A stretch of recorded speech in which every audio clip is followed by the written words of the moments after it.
Welcome to the deep dive. Today we're diving into something massive, cosmic really. The European Space Agency's Gaia mission. And specifically, its third major data release, DR3. It's a lot to unpack. Exactly. And you're here because you want to get up to speed fast. So that's our goal today. We've gone through the official summary of Gaia DR3. Yep, pulled out the key insights. Think of this as your shortcut to understanding just how huge this survey is. It's a game changer for astronomy, truly. So maybe start with the basics, the mission itself. Right, so Gaia, it launched back in December 2013 from French Guiana, Okay. and routine operations kicked off in July 2014. Now, the original plan was, I think, 5 years, Yeah, something like that. but it's been so successful, it's kept going. Expect it to last until maybe 2023, 2024. Wow. Yeah, it's limited by its repulsion system, this cold gas it uses for tiny adjustments. Incredible precision needed for this work. So almost a decade of mapping the sky. Pretty much, meticulously. And DR3 isn't the first data drop, right? We've Right. had others. No, exactly. There's DR1, then DR2, and EDR3, the early data release 3. So how does this new one, DR3, fit in? Okay, so DR1 had the first, 14 months. DR2 pushed that to 22 months. Right. EDR3 covered the first 34 months. So July 2014 through May 2017. Okay, 34 months. Now, here's the key thing about DR3. It covers that exact same 34-month period as EDR3. Oh, okay. So the raw observations, the positions and brightnesses, they're from the same time frame. Precisely. The fundamental observational data hasn't changed between EDR3 and DR3. So what's the big deal with DR3 then, if the core data is the same? Well, that's where it gets interesting. The big deal is what they've done with that data, the new derived products. Okay, so extracting more meaning from the same observation. Exactly. The sheer volume and sophistication of the analysis is what makes DR3 spectacular. But we do need to remember that EDR3 baseline. Right, the foundation. So let's quickly recap that. What was already available in EDR3? Well, quite a lot, actually. We had what are called 5-parameter astrometric solutions for 585 million sources. 5 parameters being. Position on the sky, 2 coordinates, then parallax, which gives distance, and proper motion, which is how it moves across the sky, another 2 components. Got it. For 585 million stars. And other objects, yeah. Down to pretty faint levels like magnitude 21, bright limit around 3. Okay. Then there were 6-parameter solutions for another, 882 million. 6. What's the extra one? That includes something called pseudo-color. It's basically an estimate of the color when you don't have the full direct color measurements. Clever trick. Okay. And then there were even simpler 2-parameter solutions, just positioned for about 344 million more. Just the sheer numbers are mind-boggling already. Absolutely. And that wasn't all in EDR3. We also got G magnitudes, that's overall brightness for about 1.8 billion sources. Billion. Yeah. And color information, these GBP and GRP magnitudes, for around 1.5 billion each. So brightness and color for well over a billion stars. And importantly, EDR3 established the Gaia Celestial Reference Frame, Gaia CRF3. Think of it as the ultimate anchor grid for the sky. The backbone for positioning everything else. Exactly. Based on 1.6 million incredibly precise sources. Yeah. And it included extensive cross-matches. Ah, connecting Gaia data to older surveys. Yep. Hipparcos 2, Tycho 2, 2MSS, SDSS, Pan-STARRS, loads of them, linking Gaia's view with decades of previous work. Okay, so EDR3 already provided an absolutely monumental data set, a fantastic foundation. No question. An incredibly rich data set even before DR3. Right. So now, let's get to the main event. What makes DR3 the really big leap forward? You said this is where it gets spectacular. Yes. Okay, first up, and this is huge, radial velocities. That's the speed toward or away from us, right? The third dimension of motion. Exactly. DR3 boosts the number of sources with measured radial velocities to over 33 million. 33? Wow, what was it before? Like 7 million in DR2? Around that, yes. So this is a massive increase, mostly for stars between magnitude 4 and 13. What does that enable, having so many more? It lets us build a much more detailed 3D picture of how things are moving within our galaxy, seeing the flows, the streams, the dynamics. Unveiling hidden structures. Potentially, yes. Yeah. And we also get the mean brightness in the specific band the spectrograph uses, the GRVS band, for over 32 million of those. Okay. And what's also really cool, rotational velocities, how fast stars are spinning. We have that for over 3.5 million sources now. Spinning stars. And spectra, too, you mentioned. Nearly a million mean RVS spectra. That's the raw data from the radial velocity spectrometer. crucial for detailed analysis. Composition, temperature, that sort of thing. All of that, yeah. And they even found almost 1,900 variable sources where the radial velocity itself changes over time. So stars that are pulsating or in complex orbits, maybe? Exactly. Gives us insight into their internal workings or orbital dynamics. That jump from 7 to 33 million radial velocities. That alone feels like a revolution in galactic dynamics. It really is. It fundamentally changes the scale of kinematic studies we can do. Okay, what else is new and exciting in DR3? Spectra. Specifically the mean BPRP spectra. BPRP, those are the blue and red photometers, right? They measure broad colors. Yes, but they also function as very low-resolution spectrographs. DR3 gives us mean BPRP spectra for over 219 million sources. 219 million. Yeah. Think of these spectra like a star's fingerprint.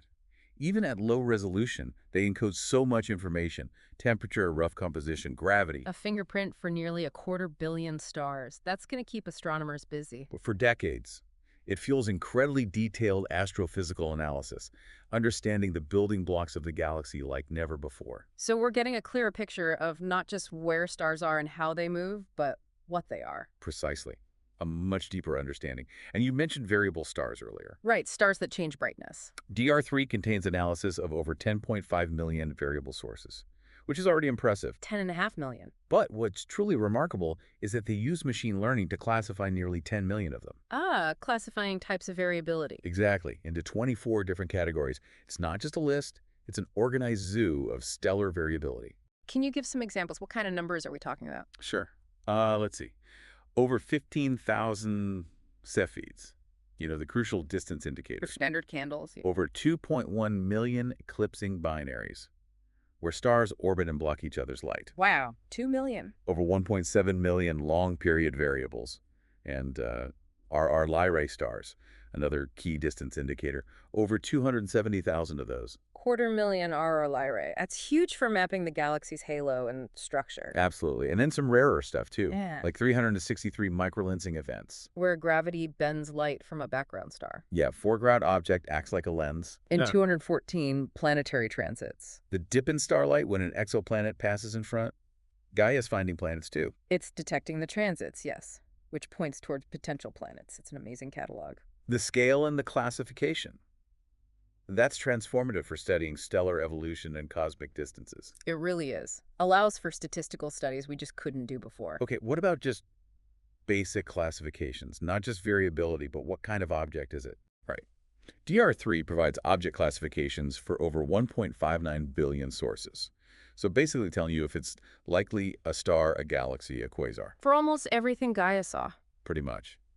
And for stars specifically, they have emission line classifications for over 57,000. That tells you about activity, like flares or strong stellar winds. So we have position, motion, brightness, color, spectra, variability type, object type. It's an incredibly rich picture. We're getting there.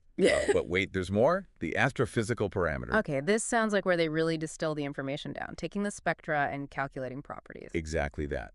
Using those BPRP spectra, they derived fundamental parameters for over 470 million objects. Nearly 500 million. What kind of parameters? Things like effective temperature, surface gravity, metallicity, how many heavy elements it has. Really core properties of a star. Yes.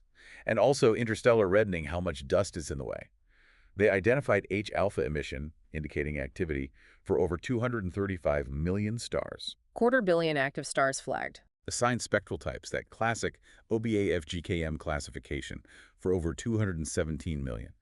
And even estimated mass and age for over 128 million stars. Mass and age. For over 100 million stars. That's fundamental for understanding galactic history. It is. Plus activity indices for over 1.3 million cool stars, detailed parameters for millions of hot stars, and even for 94,000 ultra-cool stars. Ultra-cool, like brown dwarfs. Or very low-mass stars, yeah. And get this, they even managed to estimate parameters for over 348 million unresolved binary systems. Systems where Gaia couldn't see the two stars separately? How do they do that? It's complex, analyzing the combined light and subtle variations, but give us a first statistical look at the properties of these incredibly common but hard-to-study systems. That is just an unbelievable amount of processed information. Temperature, age, metallicity for hundreds of millions of stars. It revolutionizes stellar population studies, Yeah. testing evolution models, tracing the Milky Way's formation, and it's all possible on a much grander scale now.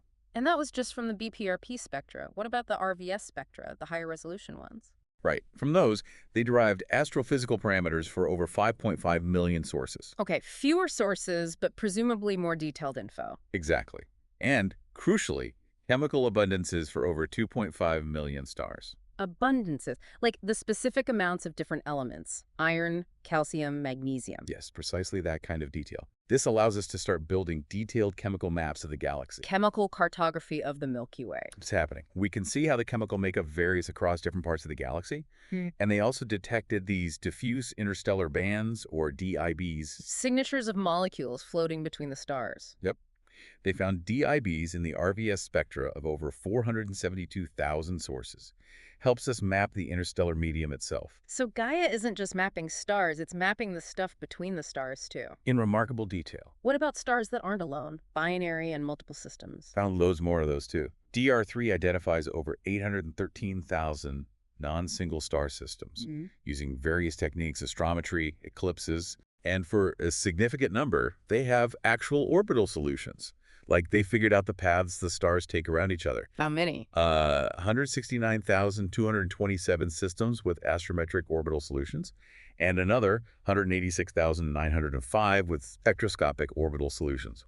Plus, they cataloged over 87,000 eclipsing binaries specifically. Understanding binaries is key to understanding star formation. Right? Absolutely. And stellar evolution, too. This is a huge data set for that. Okay, switching gears slightly. Is Gaia purely focused on our Milky Way, or does it look further afield? Oh, it looks way beyond. DR3 has a massive amount of extragalactic data. Like what?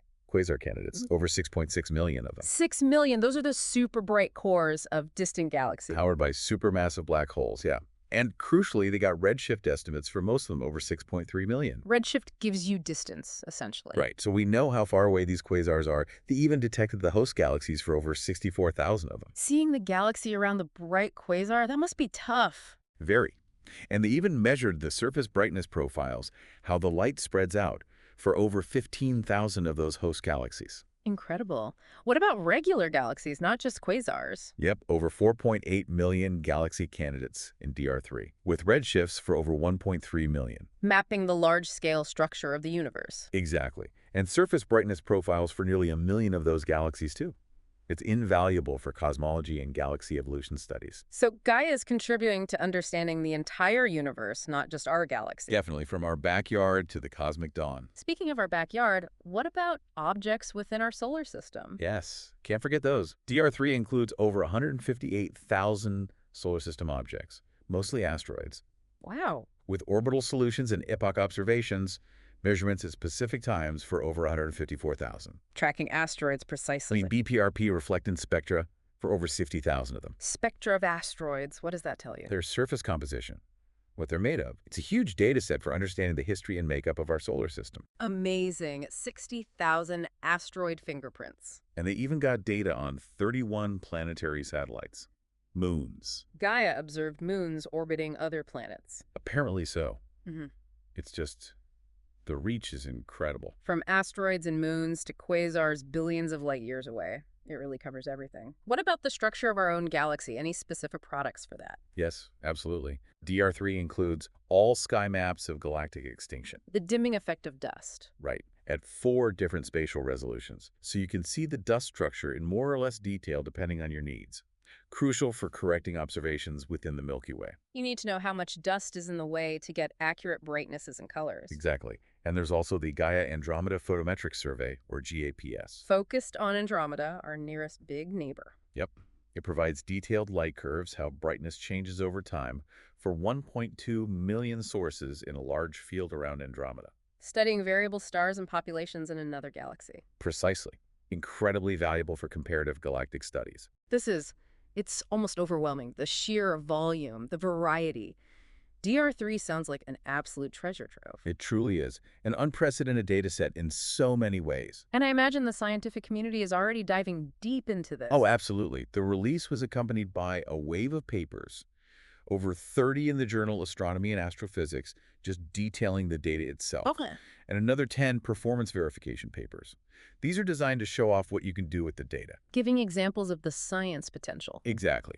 They cover everything from mapping asymmetries in the galactic disk, studying stellar pulsations, analyzing asteroid spectra, probing extragalactic content, chemical mapping, Yeah. you name it. Just giving a taste of the discoveries to come. That's the idea, showcasing the power of DR3. It really highlights the collaborative nature of big science projects like this. Definitely. This is the work of the Gaia Data Processing and Analysis Consortium, DPAC.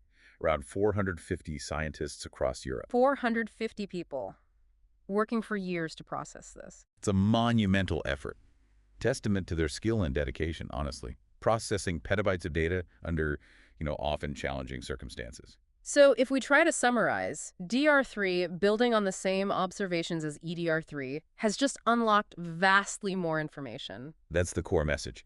Tens of millions more radial velocities. Hundreds of millions of stellar spectra. Detailed classifications for over 10 million variables. Fundamental properties like temperature and age for hundreds of millions of stars. Plus, huge catalogs of binaries, galaxies, quasars, asteroids. It's just a complete transformation in our view of the local universe and beyond. It really is.